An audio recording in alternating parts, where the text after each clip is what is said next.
What are we finishing on, the F or the C? Let's do the C, let's do the C. That's what happens when you just don't rehearse, basically, isn't it? Welcome back to Andertons TV, everybody. And today, I'd like to welcome Sasha to our channel. Sasha Ivantic, if I pronounced your surname properly.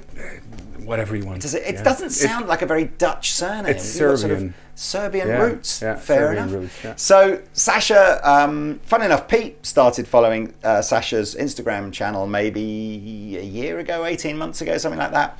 And he said, you got to watch this guy. And so anyway, we became fans of Sasha, and then we reached out, and Sasha said, I think I'm going to take a holiday in the UK. Can I, So, welcome. Yeah. Tell me a little bit about, we're going to dive straight in. We're going to do a normal demo of little tube amplifiers, so stay tuned. Or in fact, if you're bored of hearing about Sasha, use the timestamps below to fast forward to the bit where we start talking about amps. But I love your playing style. You're right in that kind of sort of bluesy, jazzy groove that I kind of like to listen to. So tell us a little bit about you as a guitar player, and where you learned and who influenced you. Well, influences are the typical blues guys. B.B. King, Eric. I grew up with B.B. King and Eric Clapton. Yeah.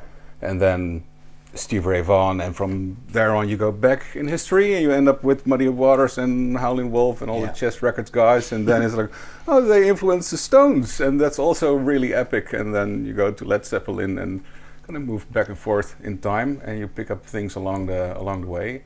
And then I went to the conservatory in Rotterdam, studied there for a little while and started teaching guitar, and I got bored with that pretty quickly. Right.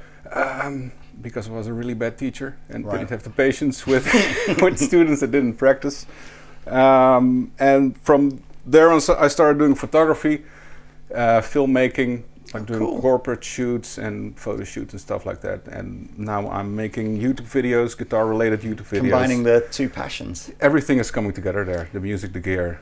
Did you ever have a period of your life where you were just touring or playing for a living? Or well, I was in bands and they were moderately successful, so I always did something on the side. Yeah. Fair enough. Yeah. Tell me about how you've ended up. Gear wise, are you obviously we've got a Strat here.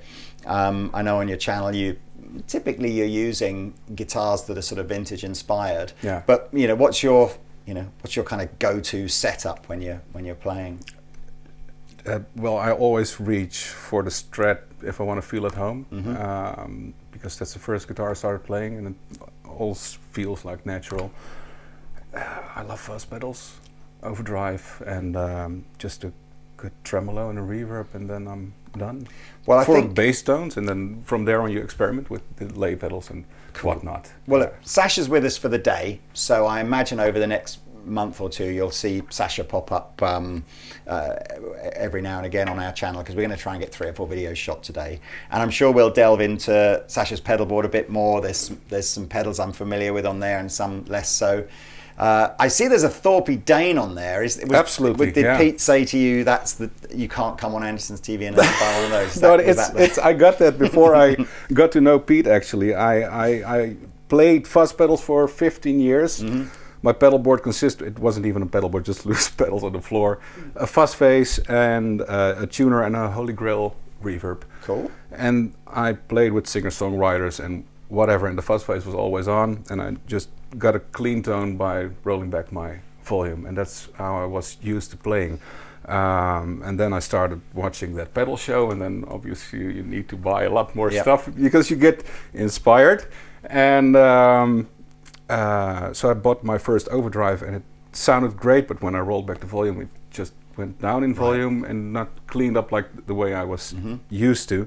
So I was really on the lookout for an overdrive that could do that, and I read on the Thorpe website that it would clean up, so I'm sold. Yeah, that's the one, and it's been with me ever since. It's a good pedal. Well, look.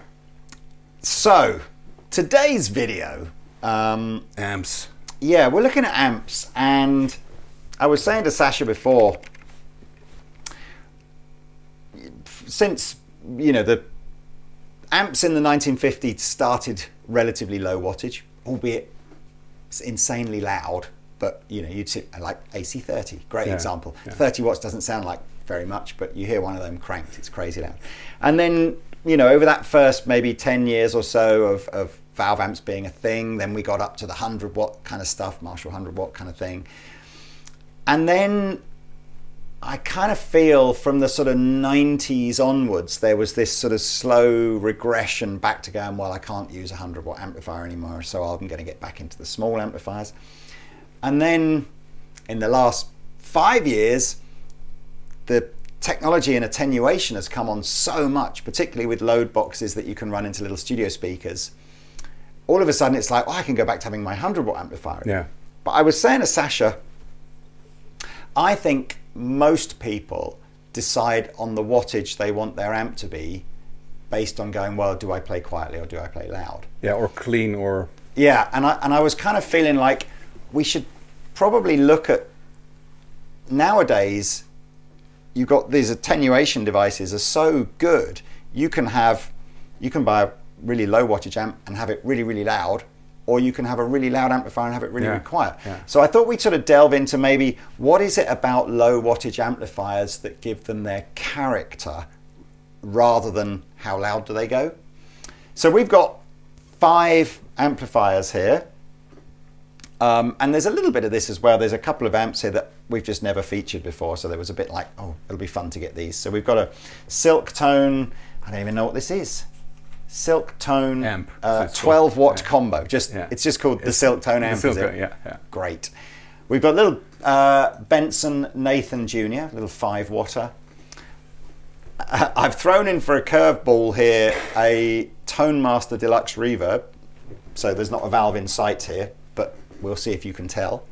Then we've got a Morgan PR12 and a Milkman 1 watt plus, which is a highly misleading name because it will go to 10 watts, but 1 watt is the least it will go. I really thought it was just 1 watt. Yeah, so it's 10 watt, it has power scaling, so it's 10 watt all the way up, 1 watt all the way down.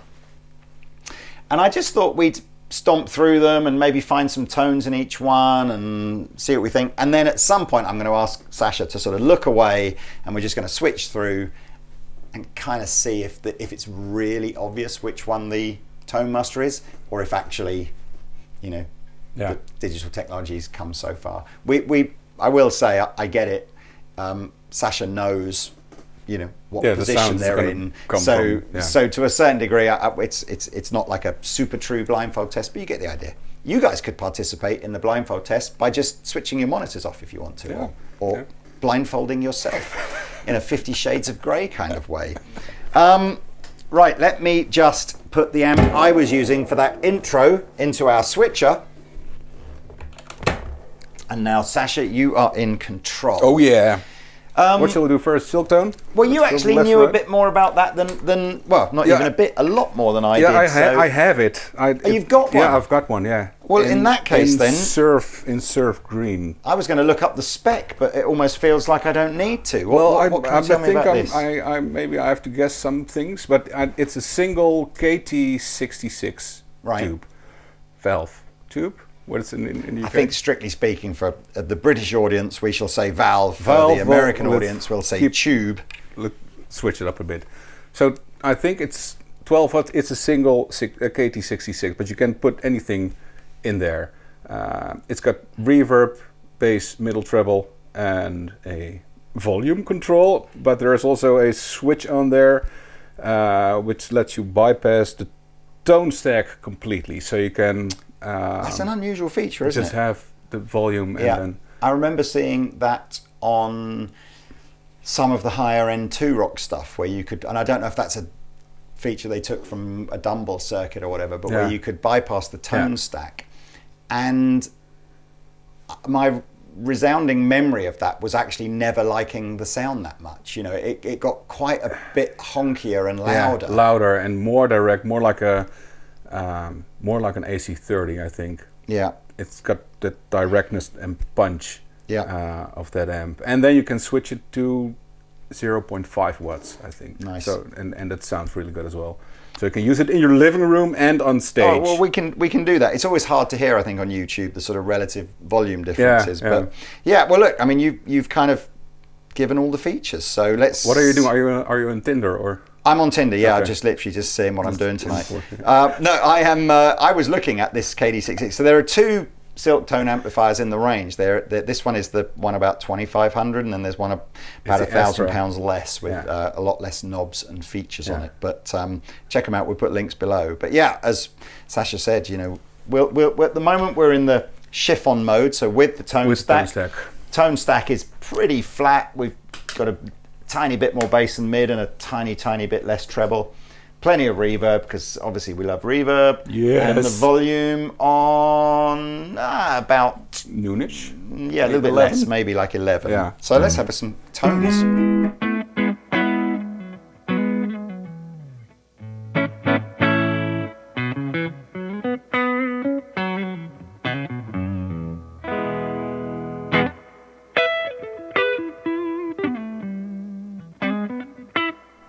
If you keep your eye on the decibel meter for audience purposes, and anything below 85 to 90 dB isn't that loud, you know, in this room. So bear in mind our decibel meter's in the corner, so it's not registering if it was right in front of it. But typically speaking, I kind of feel, well, you can see when we speak, we go to maybe 70 dB at its loudest. I think if you play guitar up to 80, 85 dB, I would still say that's fairly low volume. So yeah, just give us a strum up like any chord. I think as it gets towards 90 dB, that's probably the point. I still think that's quite comfortable to listen to, but that's probably the point at which people in your household might be going, can you turn it down a bit? Yeah. But it's not gigging level on, we need to be up between sort of 95 and 100 dB to feel like, you know, that's how loud it is. So actually I don't think any of these are crazy loud. You can use them in like everywhere. Yeah. Use them in your home, use them on stage, because sound guys will love it. Yeah. And they're probably loud enough for like a unmiked pop gig. Yeah, definitely. So come on then. And in terms of, you would typically, for an amp like this, you would use pedals to get gain, right? Rather than try and get gain from the amp. I would put it a little, could you put it like 1 o'clock, something like that? So it does a little. And then with the Dane.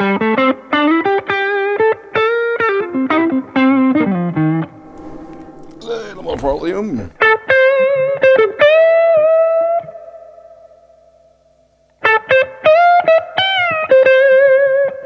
I think you literally just heard like one of the valves rattling. Oh yeah, like the reverb.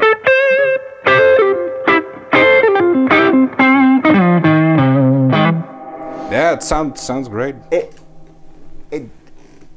I guess all of these amps will do that, but at that volume and with that boost pedal in front of it, you can just start to hear the amp doing the thing that the 100-watt amp wouldn't do. Yeah. Like the amp's going, oh, I've reached, you know, that's my limit now. Yeah. And any more you push me, you're just going to hear that as more gain and more compression. There's nothing else to come really from this, is there? But I do like it. I mean, let's, you know, if we go mad on the reverb. So if you turn you've got no reverb from the board. No, right? no, nothing. It's big. Oh, it's huge.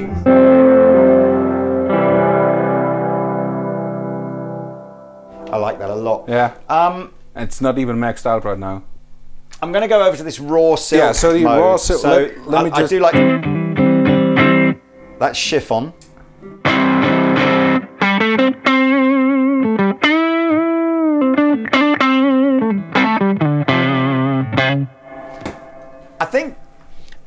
I guess I understand why designers have done that. If you understand like a passive tone stack can only take away. Yeah. So when you have this idea of I'm turning the bass up, well, you're not really. On 10 it's just that's all the bass that's there, and then actually as you roll it down, what you're really doing is taking it away. Yeah. Not all amps work like that. I mean, I know Boogie has like an active tone stack in it, I think. So you genuinely are sort of, you know, 12 o'clock is your sort of midpoint. But yeah, if you just remove the tone stack, that's, you know.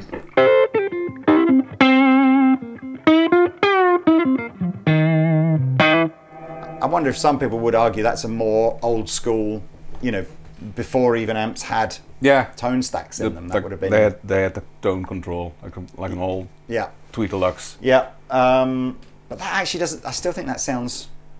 I do. The chiffon, I think, is just a cleaner sound, but I do like that.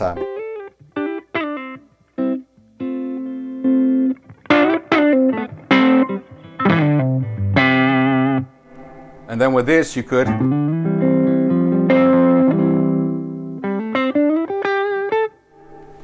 Roll it back. Let me try the half watt mode, because I think that's going to be a big appeal if you really do want to play at home. So.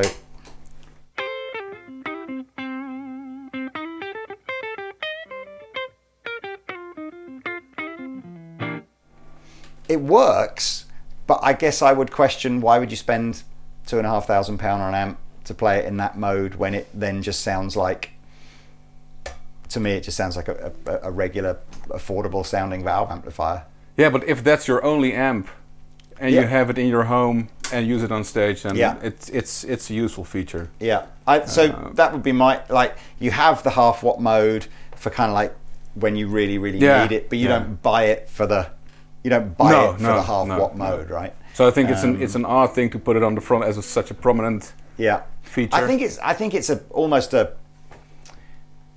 almost like a sales and marketing. It's people want to come to a guitar store and they want to buy their custom shop Les Paul and they want to buy their custom shop Strat, and then they want to buy their hand built boutique guitar amplifier to then just play so quietly at home that I sometimes sort of think, going, you could have just bought like a little Yamaha THR and you'd have been perfectly happy with that.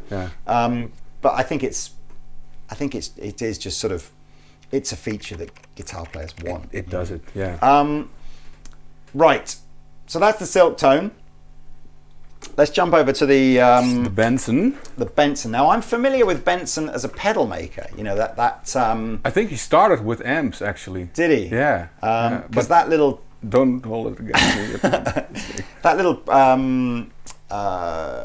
can't remember what his preamp is called. The preamp pedal. Is it just called the preamp? Yeah. Unbelievably popular. Yeah.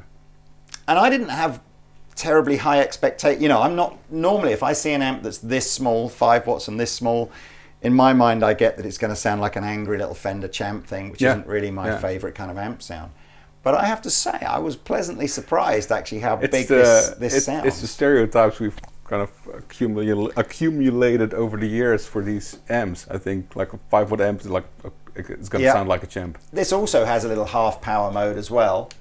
So we'll play with that. Now I've only got, the volume is at maybe again 10 or 11 o'clock, got the bass just a little bit past midway and the reverb about halfway and the treble about halfway. Whilst you play, I'll look up some spec. Tinder. Yeah, Tinder.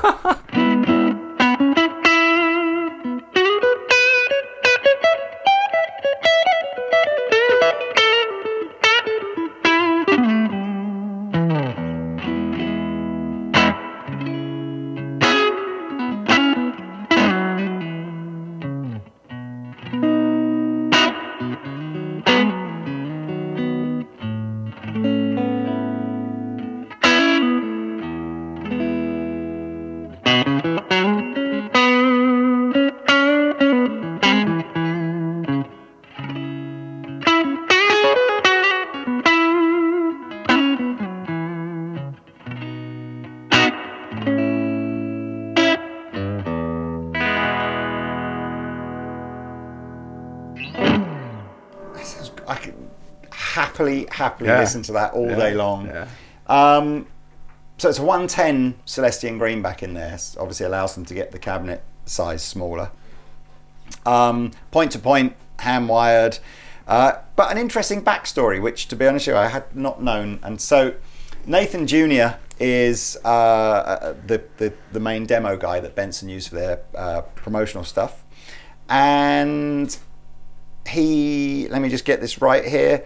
He has there is a local charity in Portland called Musical Independence, and Nathan wanted to build an amplifier where a percentage of the proceeds from every sale go to the charity. Oh, that's cool. So that's cool. Well done. Yeah. So yeah, that's what this is, and it's basically a little 5 watt with a 6v6 power tube, single 6v6 power tube, couple of preamp tubes, 12AX7 and then a 12DW7. You ever Never heard heard of those of it. before? No. No, me neither. So let's just try this switch on the top. That actually, you know what? Is this? I bet this is standby, isn't it, rather than a half power?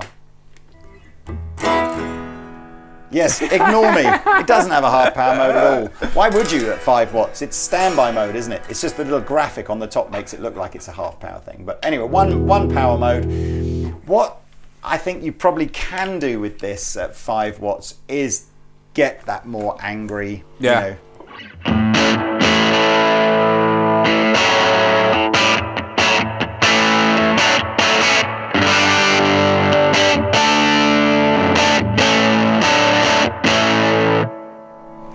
And again, I remember seeing Eric Clapton playing once, and he just had this tiny little Fender Champ.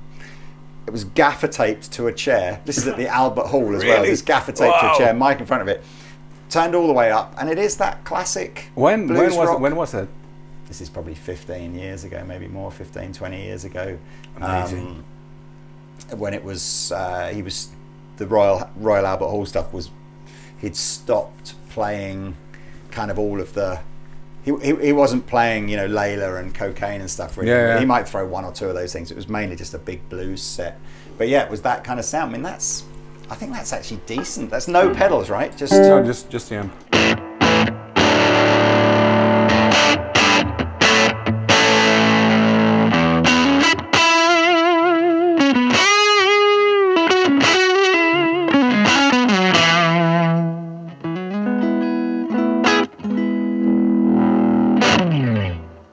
You'd have to mic that up, wouldn't you, I think, in a club or something? Yeah. I don't think there's enough. I think this is a home amplifier. Home amp or a little studio Rehearsals, amplifier yeah, or something. yeah. Yeah. I like it though. Really, really portable. Yeah. Okay. Let's, And I love the directness of a 10-inch, so it's like really focused. Yeah, I've had sort of hit and miss experiences with 10-inch speakers. I like it, you know, I like a 210 or a 410. Single 10s, sometimes I think, yes, with a greenback, I think it's a good enough speaker. You get the bass end, but Yeah. I've played sort of cheaper combos where they'll pick like one of the cheaper Celestians or an unbranded 10-inch speaker or whatever. And it's Speakers just like, matter so much. yeah, if you- so much. Yeah. Okay, so let's move over to the Tone Master. Now, we've videoed these before. I think we've done shootouts versus the traditional Valve Deluxe Reverb. But yeah, I'm a massive, massive fan of how they've used digital in the Tone Master. Yeah. You know, I understand that for some guitar players, the idea of an amp that with like 1,000 functions in it is cool, and you can go on a real journey and learn about how different things do. But for me, it's all too overwhelming. I just, you know, I like the simplicity of it all.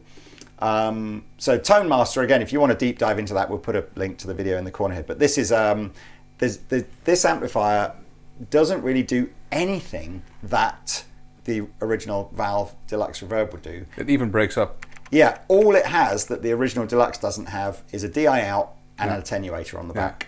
Yeah, you can even go to 0.2 watts. Yeah, there's no effects loop, there's no programming, there's no nothing. It's brilliant. Is there an USB in there so you can change the cabs and the mics?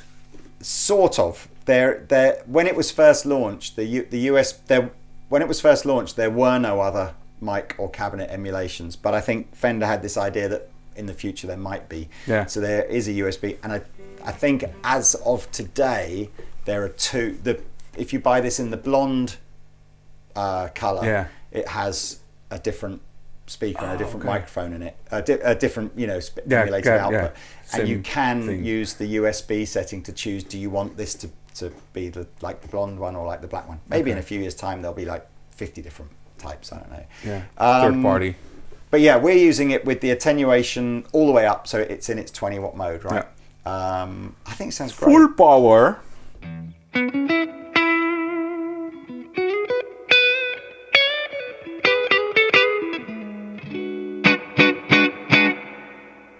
Yeah, it sounds like a... Do you...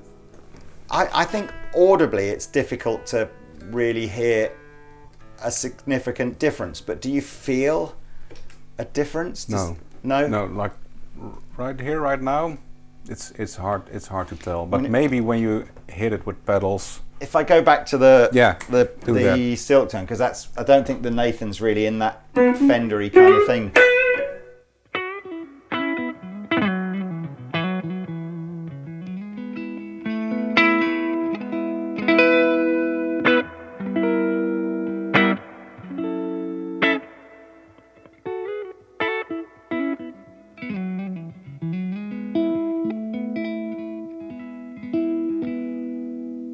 It's hard to tell because they're like different beasts.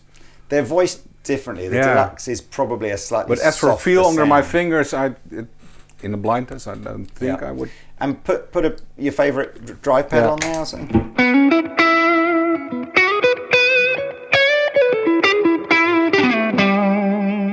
This here I hear a difference. Oh, you do now. Yeah. Okay, let's go back to the.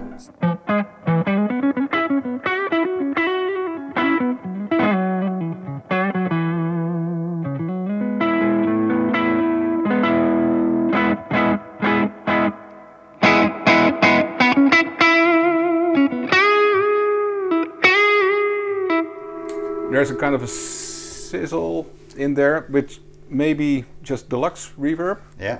Or maybe it's a Tone Master. I'd have to hear them like a bead. Yeah. Yeah. Deluxe I mean, reverbs. you kind of. But maybe it's just like it's digital, so you're kind of looking for a thing to hear. I mean, funny enough, that's one of the reasons why I like Tone Master. Is if I've got a I don't know, like a Line 6 or something behind me, and literally I can go, oh, I'm plugged into a digital amplifier. Whereas like I can see that at the corner of my eye, and it's just like, it's just a Deluxe reverb, I'll be fine. It's just like, it is weird that. And I come from like a purist background with single channel Fender amps, and but I'm using digital stuff. I'm using like a synesthesia and whatever digital effects. I'm not totally opposed to it, but there's this voice in your. It's a generation thing. I'm an old fart, starting to become an old fart. Let's dive on to the Morgan. PR12 is number 4. That's one of the most popular Morgans. Again, it's a slightly taller cab. I quite like the extra bass end that you get. Amazing reverb, big reverb in there, but still, only 12 watts. So.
It's a sound. I mean, it's another 2 6v6 power tubes, so I think they're all voiced. Anything like that, KT66, 6L6, 6v6, it's all going to have that very classic American sounding clean. Massive reverb, huge reverb. Is this a spring reverb? Spring reverb, tube driven spring reverb. Wow. Another Celestion, so it sounds like there's a huge twin reverb tank in it. It does sound massive. Another greenback, funny enough, but a 12-inch greenback rather than a 10-inch. I didn't look in what was in the Silktone. I shall have a look shortly. WGS custom-made Silktone speaker. That's my... Yeah, you can get them in... I think you can also get them in Alnico. They're my two favourite. WGS is... They make some amazing speakers. Yeah. It's interesting. Certainly amps that are made in the UK, it makes sense to use Celestion, and amps that are made in the States you know, whether you go Eminence or Jensen or WGS or whatever. So it's always interesting when you see a lot of American amps with Celestion speakers in them. They've obviously decided to sort of take that additional cost just because the speakers are so good. But yeah, Greenback for me has always performed really well at lower volumes. Yeah. There's not much else really. It has a certain breakup which is really nice. Yeah, in lower watt amps. Yeah, I mean, I often find, much as the Celestion Vintage 30 is probably the most famous of all the Celestion speakers, that is an amp that for me that wants to go loud, wants to have a bit of gain on it, and doesn't really, you know. So I think a lot of people get sucked into the trap. They'll have like a fairly low wattage clean amplifier, and they'll go, "Oh, I'll upgrade the speaker to the Vintage 30 because that's the famous one." Yeah. And I think actually it's often a really poor performing speaker for that type of amp. Greenback is creambacks and greenbacks are always for me the ones that it has a bit more character. Yeah. Well, look, can we hear that with a drive pedal? Yes, absolutely. I really like that. So we might need slightly less reverb if you're going.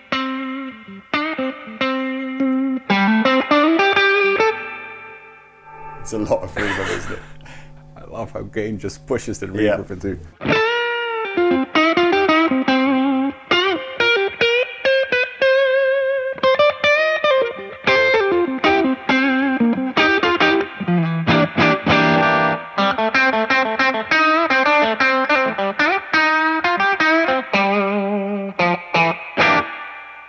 Yeah. It's quite clangy, the reverb, isn't it? I don't know if that's a word that translates into Dutch, but you know when you can hear the spring? Yeah. I hear that more on that than maybe the other ones. But okay, our last one in the range is from another American brand called Milkman.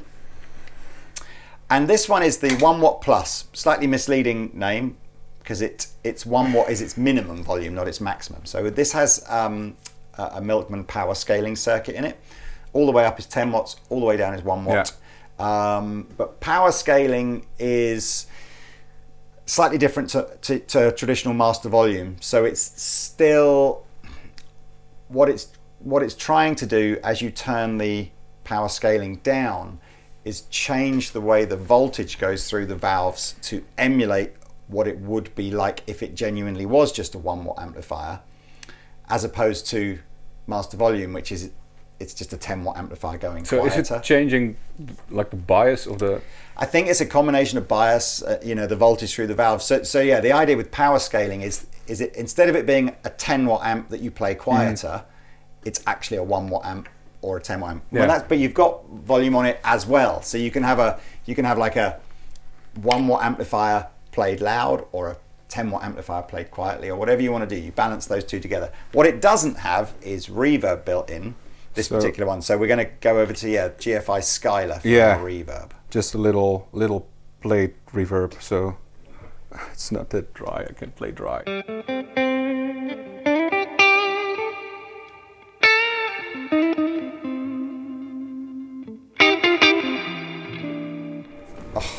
So what have we got? That we've got that set with the power scaling all the way up, and the volume quite low, right? Yeah, it's around 2.5. So let's set it to maybe 4-ish.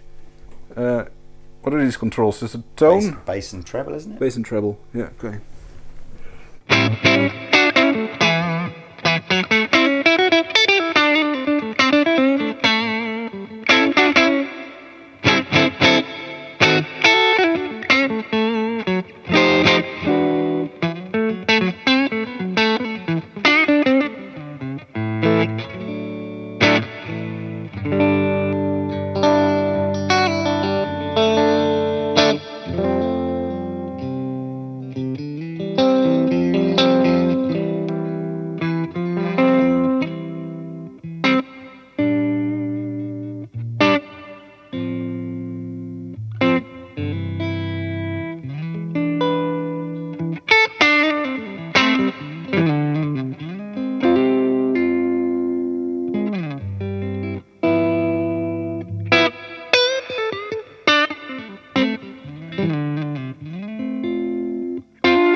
It's a pretty wow. amp. That might be my favorite one. Yeah. Wow. Okay, can we hear? So if you take the power scaling down, I don't know if you want to go all the way down Let's or do it halfway. But yeah, halfway.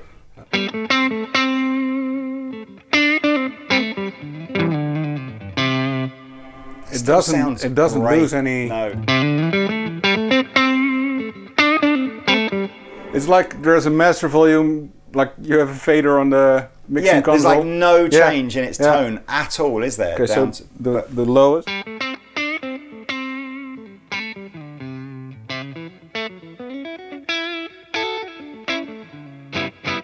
It's crazy. And that sounds. I mean, that's really quiet. Yeah. And so if you Quiet but good. It usually when you turn it down, it loses a lot of top end. So if you have the power scaling down, but you turn the volume up, can you get that sense of more like we have with the Benson, with that kind of?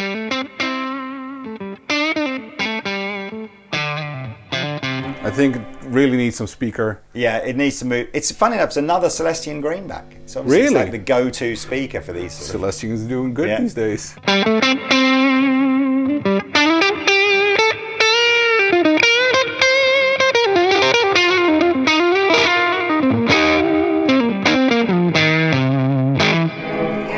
Yeah, I'm feeling this.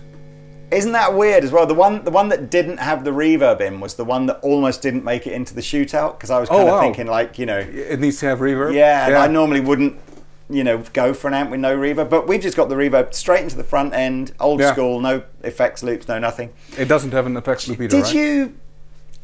Did you? I think your playing style kind of changes depending on the amp that you're in to just sort of accentuate the vibe. Yeah. If it's more clean, I play differently than when it's. Did you go a bit John Mayer on that last amplifier? Maybe more than. Yeah, well, maybe, I don't know. Because the only reason I say that. It's because he's staring at me there. Maybe, the cardboard. The only reason I say that is that, you know, Milkman. I don't know how long they've been going. It's a beautiful story. The guy's dad is a milkman. I don't know what you know. Oh, really? I didn't know that. Delivery guy. And I kind of trying to remember whether or not before he was making amplifiers, whether he. And did he grow up with him, or was he the milkman that? Oh, came probably. to Absolutely. That's the standard thing, isn't it? Yeah, yeah. And I'd not heard of them, and then of course, you know, this is maybe 6-7 years ago. You know, again, stalking John Mayer on Instagram, and he's like, you know, a picture with him with this Milkman amplifier, and he used this Milkman amp for like one club gig or something like that, and then that was it. All of a sudden it was like, wow, okay, Milkman, it's the thing, you know. And that's when we started stocking them. But it's just weird that I heard like a John Mayer vibe as soon as you started playing the amp, which whereas before you'd maybe played a different blues guitar player style, you know. You kind of adapt to the amp, I think. I have a Victory V140, and I have the Silktone, and I have a Black Star St. James, and all these amps invite you to play in a certain way, even if the pedals are the same. Yeah. It's just like switching guitars. If you're playing a Telecaster, you're playing differently as well. I get that, and we could have chosen. You know, I mean, in fairness, we could have put some much more affordable amplifiers in this mix, but half the point of this was just to sort of see what the kind of crazy expensive ones were. Yeah. But I think, you know, that Black Star St. James is a killer amplifier for somebody shopping on a more modest budget than these. Although, in fairness, the Tone Master Deluxe in the middle here is, you know, relatively affordable. I want to kind of do that. Would you mind kind of just playing? I guess you're going to have to turn your Skylar reverb off. And then maybe just quickly punch it in when you hear the amp with no reverb. But could you just play a style, you know, just like a nice bluesy, rhythmy, kind of leady, and I'll just switch through the 5 amps sort of as you're playing. All right. But don't stop playing. Just let people kind of get a vibe for what they all sort of sound like. So we'll go back to the Silktone to start with.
That's a Tones. I think in that one, it did highlight the fact that the Tone Master was the only one that stayed crystal clean. Yeah.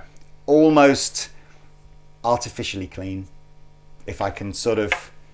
They're just every other one just had that little tiny bit of like breakup as you kind of hit it. But I have to say, it is at 3 and it is mimicking a 22 watt amp. Well, that's okay. Let's if I take the power stage, little thing. Actually, no, it wasn't on full. You know, really, it was on the one before full. Oh wow! But that's okay. But if I take it, we're gonna have to reshoot the whole thing. Reshoot the whole thing. Oh my god! Let's go down to. Hang on, you might have to edit this bit out. I'm going to pull my whole guitar stack over and everything. Okay, so actually, throughout that whole piece, we were in its 12 watt mode rather than 22 watt mode. I've kind of come down to a couple of clicks below that now. Might even be 1 watt to just get a sense that. You know, if we did want to sort of artificially add in some of that sort of deluxe reverb breakup, but without being crazy loud. So let's try it now. You know, it is still loud. It's still quite loud, isn't it?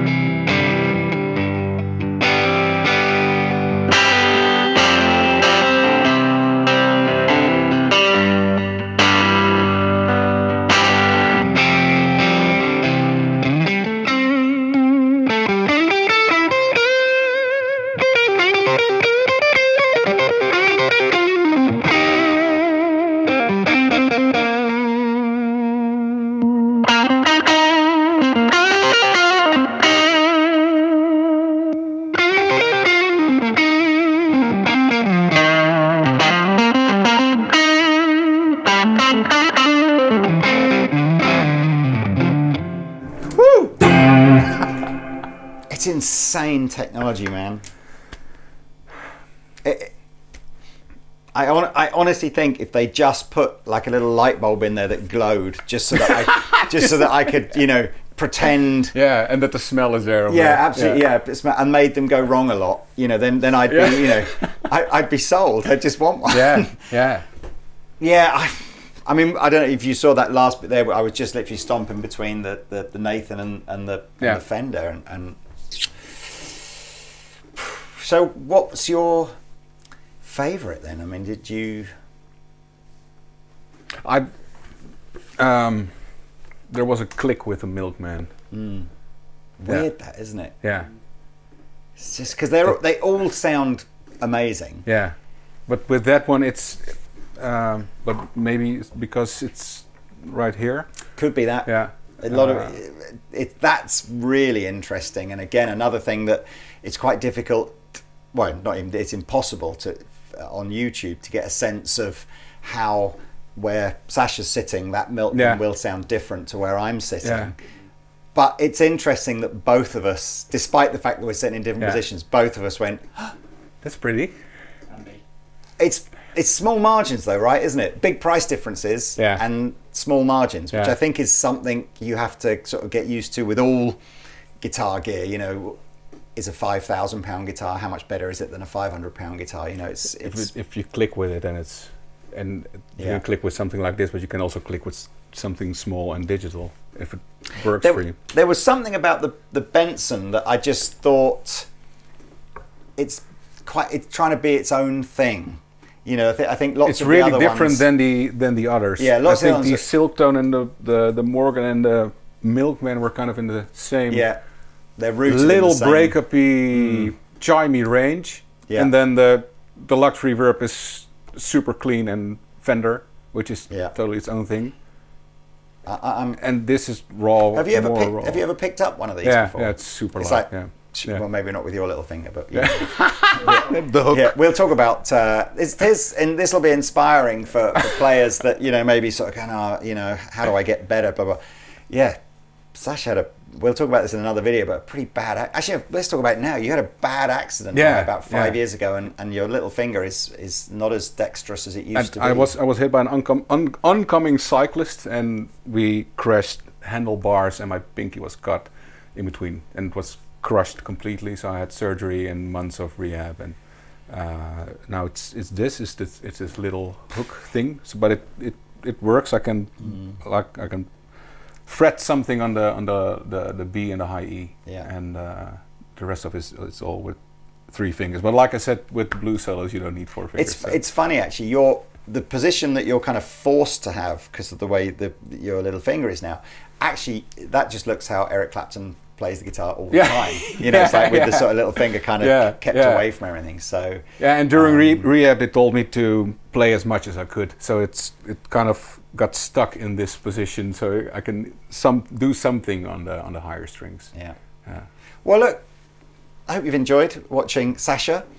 His Instagram link and stuff will be in the description below. But yes, links to all these amplifiers here. I mean, there's really not a bad one here, but I think I'm with you. I think we might be giving this particular shootout crown to Milkman. Well but done. we're quite similar players, I think. If you play a Les Paul, maybe it will sound differently. That's true. Yeah, there you go. I think just try them yourself. I think you've just finished the video there. What we'll do is we'll grab a Les Paul and we'll just play through, and that'll be the fade out, and we shall see you in another video soon. All right, well that's it. We're finishing up now. No pedals still. Much the same settings on these amplifiers we had before. I've put a teeny bit more volume in them just to get them into breakup. The main difference is just the guitar. Crazy, right? Peace, Les Paul.